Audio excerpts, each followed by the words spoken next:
The D, man. Yeah, shout out my nigga from D's Media, you feel me? Yo, it's your boy D's Media back again with another video. Like, comment, subscribe to the channel on the road to 100K.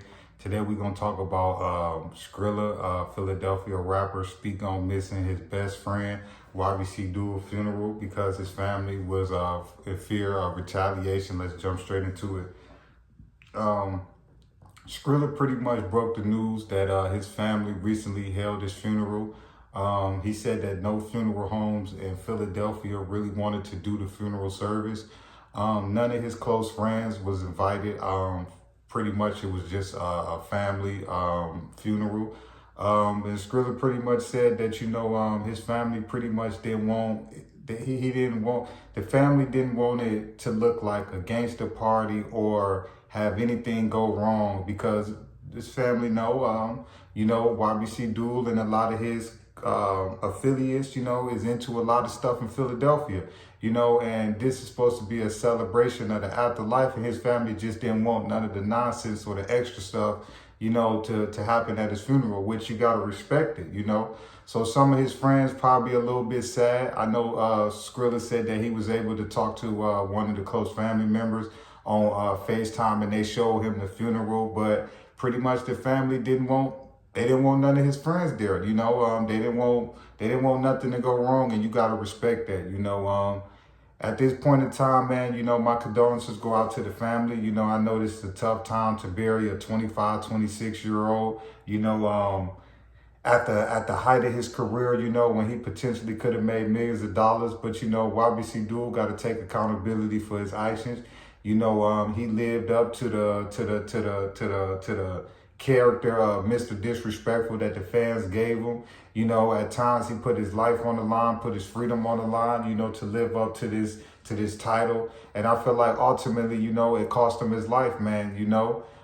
It's sad that, we live in society that, music play a part in somebody waking up or not waking up. But that's the real life of the generation that we live in, I remember, back in the day when I was coming up, my uncles and them, they never wanted to really listen to rap. They always wanted to listen to old school and all of that. You know what I'm saying? And now that I get older, I see why. Because the rap and the dissing and the drill music, it comes with a lot. It's not just you could just listen to music no more and you could just enjoy the music. Now when you listen to music, they talk about a 15, 16, 17-year-old, and you don't even know half of the time the lyrics that you listening to. In the meanwhile, you talking about somebody's child that done lost their life, but you don't know that. You just listening to your artist song. You know what I'm saying? But I can respect YBCDul family for making this a private event. You know what I'm saying? Like I say, I know he was into a lot of stuff in Philadelphia, and nobody got time to be, ducking no shots at no funeral. And I would believe that if they made this a public funeral, I believe that, YBCDul funeral probably would have got lit up like a Christmas tree, And that's just how disrespectful he was when he was here, From going to grave sites, to taunting people. Everybody's seen his last real big vlog with Brandon Buckingham. He was disrespectful the whole hour vlog, So I would only assume that, somebody would come and get him, you know what I'm saying? Or come light that funeral up. That's just my personal opinion, But pretty much, man, his family, I believe another reason why his family ain't have it publicly is because his dad already came out and said that, he believed that somebody set him up. And I got to be honest with you, the fact that YBCDul pulled up and was waiting on somebody to come out the house, and then the car pulled up on the side of them and did what they did, that kind of does look suspicious, because YBCDul wasn't just sitting in the car just chilling. He was waiting on somebody to come out the house. So while he waiting on somebody to come out the house, somebody pulled up and do that, his immediate family got the right to think that, because that do sound a little bit suspicious. While you waiting on your mans to come out the house, somebody pull up on the side of you. That sounds a little wacky and suspicious, man. And the fact that, he warned his dad that, he was seeing the same cars. You know what I'm saying? That's a little bit suspicious, but the police came out with an update, pretty much the car was burned. So I don't really think they're going to get no evidence or no clues or off of that card. But it's your boy D's Media signing out, man. But peace, positivity, network growth, man. Let's save these kids. But YBCDul funeral was held. It was a private funeral only for his family. His family did not want any of his friends to come. They didn't want it to be a gangster party, and they was in fear of retaliation or something happened at the funeral. And like Skrilla said, man, rest in peace, YBCDul, man. He a legend, man. It's your boy D's Media signing out.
The D, man. Yeah, shout out my nigga from D's Media, you feel me?